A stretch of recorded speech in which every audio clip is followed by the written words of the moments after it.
Dzisiejszy odcinek będzie dotyczył stworzenia pędzla do włosów bardzo kręconych. Zapraszam.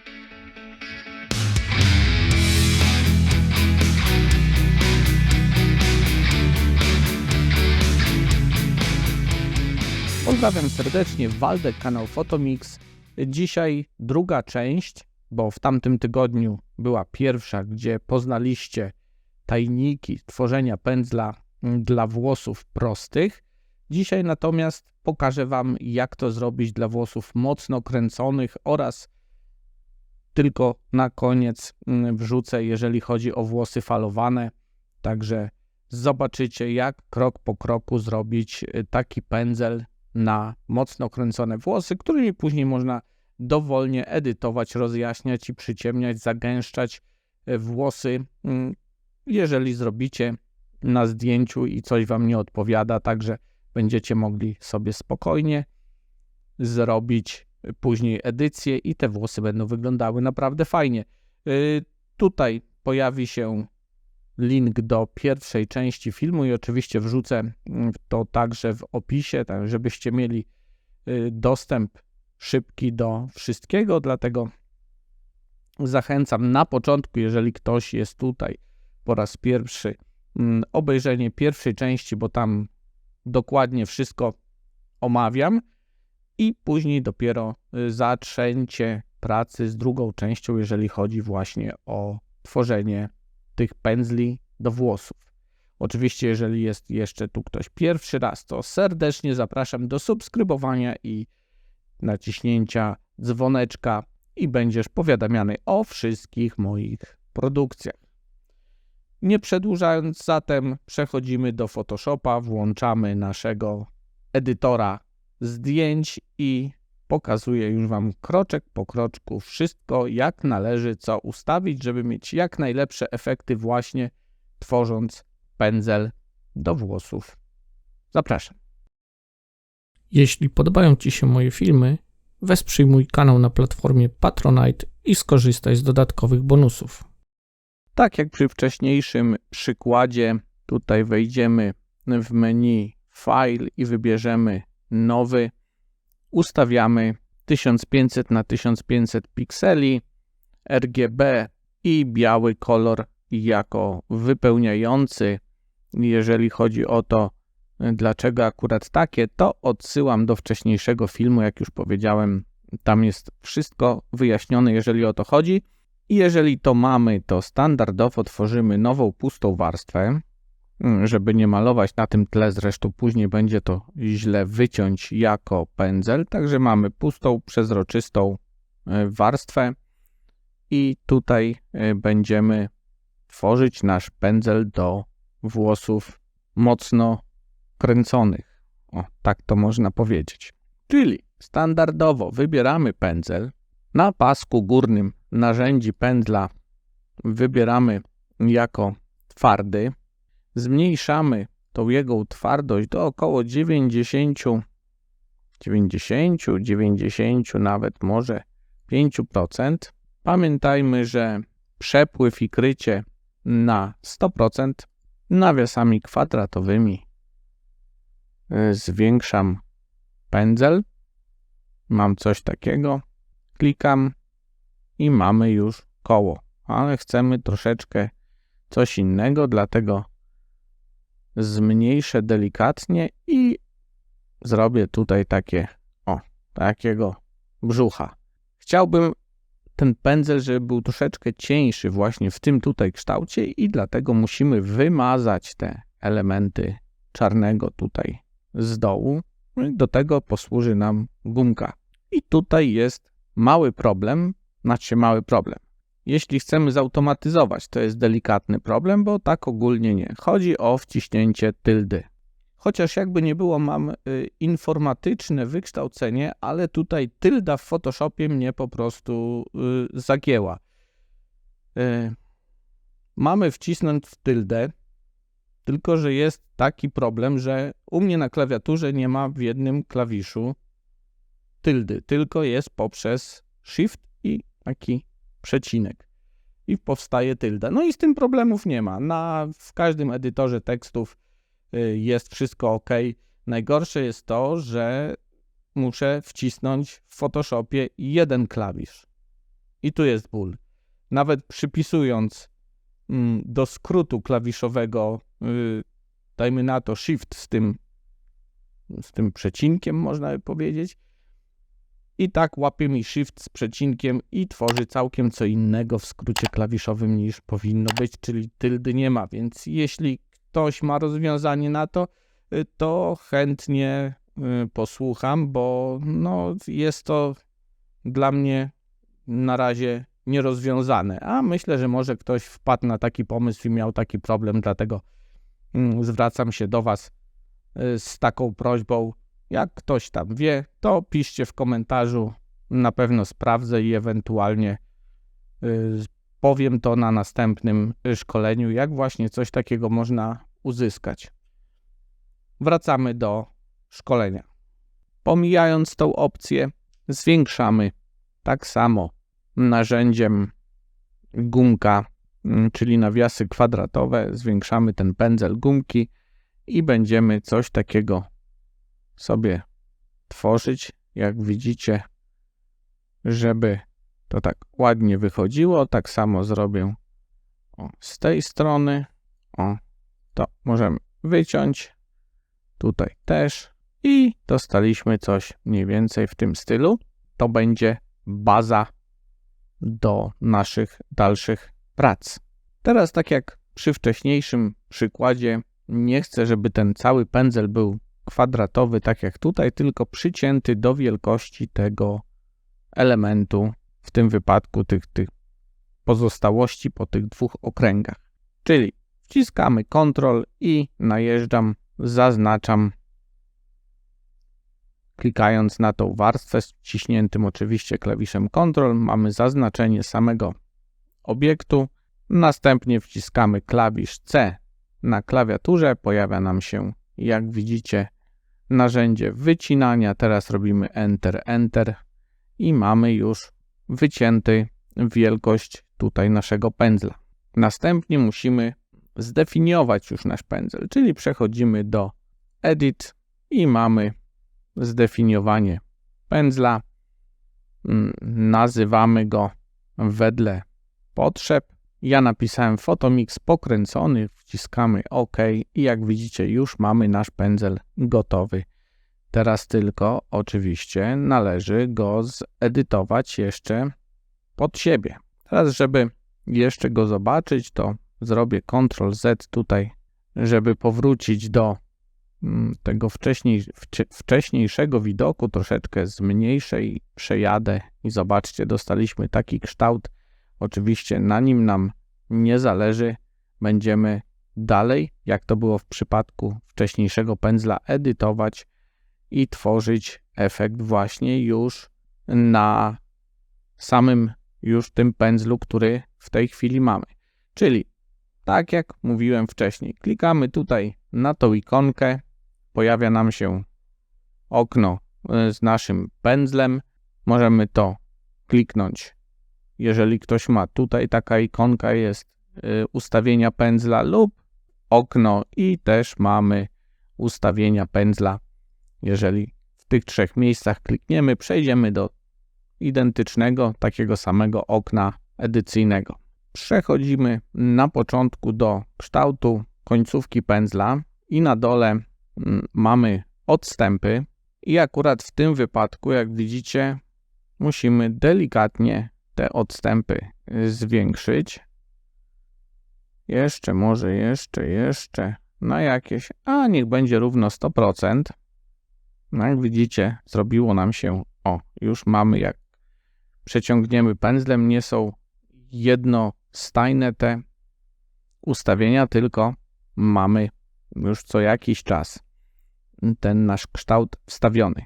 Oczywiście wartość tą można zmienić w każdej chwili i w każdym momencie, także edytować pędzle można dowolnie, jak już się stworzy, to będziemy mogli później to na nim kombinować, co tylko chcemy. Przechodzimy do sekcji Shape Dynamic, oczywiście ją zafajkowujemy, czyli dynamika kształtu. Następnie Size, Jitter, czyli wahanie rozmiaru. Tutaj ustawimy też dosyć sporo, na około 76%. I teraz zobaczcie, przejadę. Co się dzieje? Mamy malutki, większy, większy, większy i znowu przechodzimy do mniejszych, czyli wiecie mniej więcej, jak działa dynamika kształtu, czyli po prostu dynamicznie zmienia kształt naszego pędzla. Przechodzimy do następnej opcji, czyli Angle Jitter, i to jest wahanie kąta i tutaj ustawimy to. Jak widzicie, zmienia się kształt na 100%. Niech nam to zmienia jak chce. Następnie mamy wahanie zaokrąglenia i tutaj już troszeczkę delikatniej, bo jak widzicie, tu możemy to, takie są cieńsze i grubsze te nasze elementy. Także tutaj wedle potrzeb możemy sobie się pobawić. Myślę, że tak 24 spokojnie wystarczy. To jest w zależności od tego, jaką grubość tu narysujecie, tak, żeby to mniej więcej było jak włos. No, niech będzie nawet 48. Teraz przechodzimy do sekcji rozpraszanie, czyli scattering.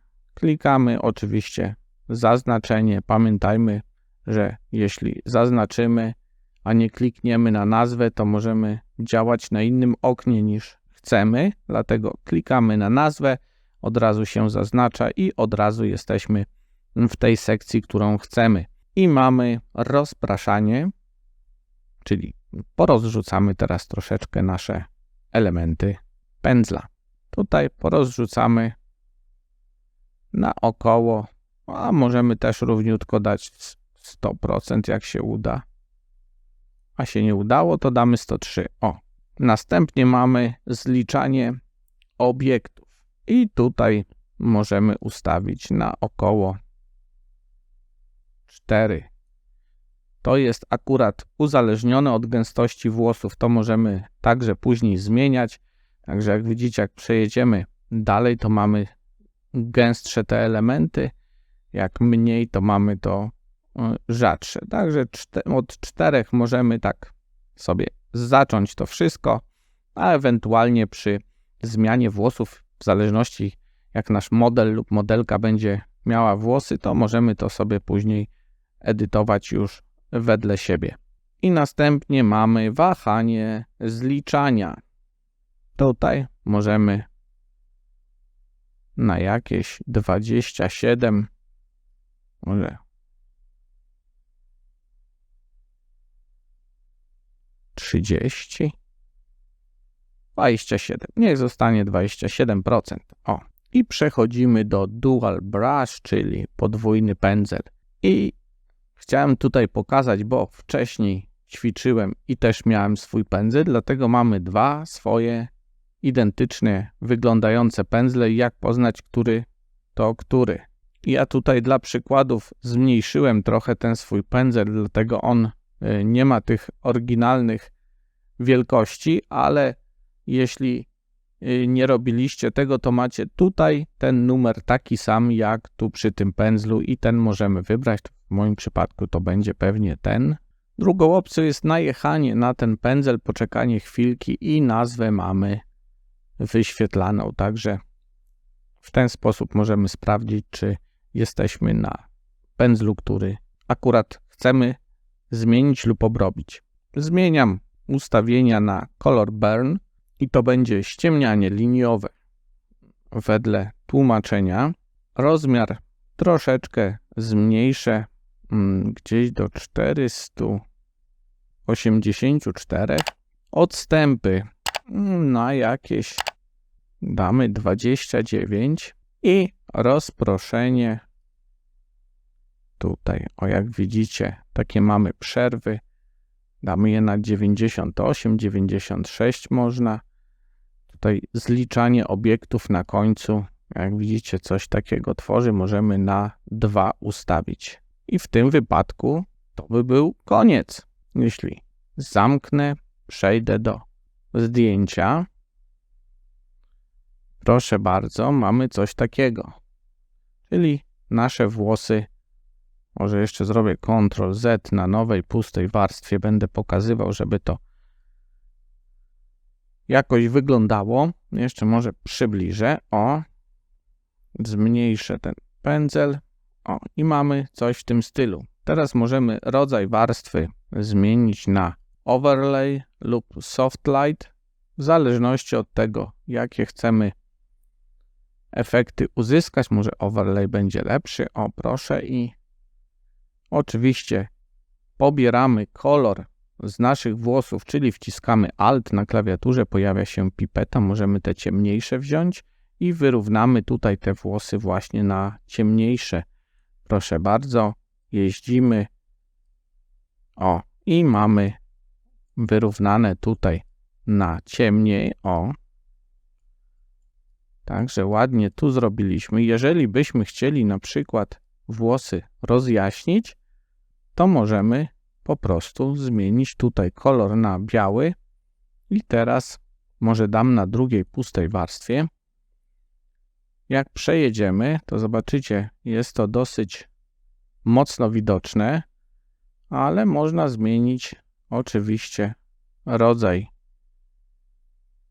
warstwy na inny, chociaż tutaj na razie nam nie trzeba, możemy po prostu zmniejszyć krycie, a najlepiej, ja to jeszcze zrobię Ctrl Z,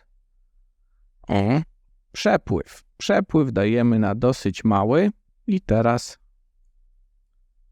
rozjaśniamy też dane partie włosów, dodając takich elementów właśnie tych włosów, które są. I proszę bardzo, zdjęcie przed i po, i mamy u góry mamy przyciemnione, tutaj mamy rozjaśnione. W zależności od tego, jak chcemy, możemy tutaj tym przepływem kontrolować jasność. Jeżeli damy za wiele, możemy oczywiście kryciem. Także teraz może drugi przykład tutaj będzie troszeczkę inne to zrobione i będzie inaczej to wyglądało. Także robimy Alt, kopiujemy kolor i możemy, jak widzicie, też troszeczkę te włosy, ojej, robię na normalnej warstwie. Także jeszcze raz, może dam tu flow na 100%, żeby było lepiej widać i proszę bardzo, mamy takie duże elementy. Możemy to zmniejszyć i wyrównać. Później overlay, multiply. A nie, tu soft light, Boże kochany, już mi się myli. A, tutaj na przykład darken bardzo ładnie wygląda i możemy to dalej wypełniać. Oczywiście tutaj za mocno nie kombinowałem, bo należy pamiętać, żeby bardzo często korzystać z opcji próbkowania i zmieniać ten kolor włosów w zależności od tego, jaka będzie potrzeba. I teraz ja może stworzę tu nową warstwę. Jeżeli chodzi o same fale, to jak wybierzemy sobie pędzel jeszcze raz twardy i fale, mamy pofalowane włosy i przejeżdżamy, robimy S. O, jeszcze nam zostało. No dobrze, tu już kolor nie ma znaczenia, bo tylko chcę pokazać, reszta będzie taka sama, więc każdy sobie to stworzy dla siebie. I tworzy się takie esy, floresy. Jeżeli malujecie myszką, to możecie tutaj opcję smoothing dać na 100% i wtedy Photoshop sam będzie wasze błędy, jak wam się ręce trzęsą, korygował. Będzie patrzył, jak idzie ta linia, jak ruszacie myszką. Także nie będzie to zwolnione, ale od razu nie będzie tych nerwowych takich kształtów i resztę sobie robicie wedle ustawień, które wcześniej pokazywałem, kombinujecie i będziecie mieli także pędzel do włosów falowanych. Dziękuję za obejrzenie. Jest według mnie to bardzo fajna opcja tworzenia pędzli, tak samo z tamtego odcinka, jak i z tego, który można wykorzystywać na każdy sposób, jeżeli chodzi właśnie o edycję włosów, edycję fryzury. Można troszeczkę przedłużyć, chociaż Ja na przykład jestem ostatni, jeżeli chodzi o to, jak to zrobić i jednak wolę poprawić to, co jest delikatnie, niż na przykład tworzyć coś nowego, żeby ta modelka czy model wyglądali całkowicie inaczej niż na zdjęciu oryginalnym. No ale to już jest kwestia każdego z osobna, dlatego tutaj przedstawiłem te pędzle i możecie je wykorzystywać w dowolny sposób, jak tylko sobie życzycie. Na dzisiaj to wszystko. Dziękuję jeszcze raz za obejrzenie i pozdrawiam, zapraszając od razu na następny tydzień i na następny odcinek dotyczący edycji zdjęć. Cześć!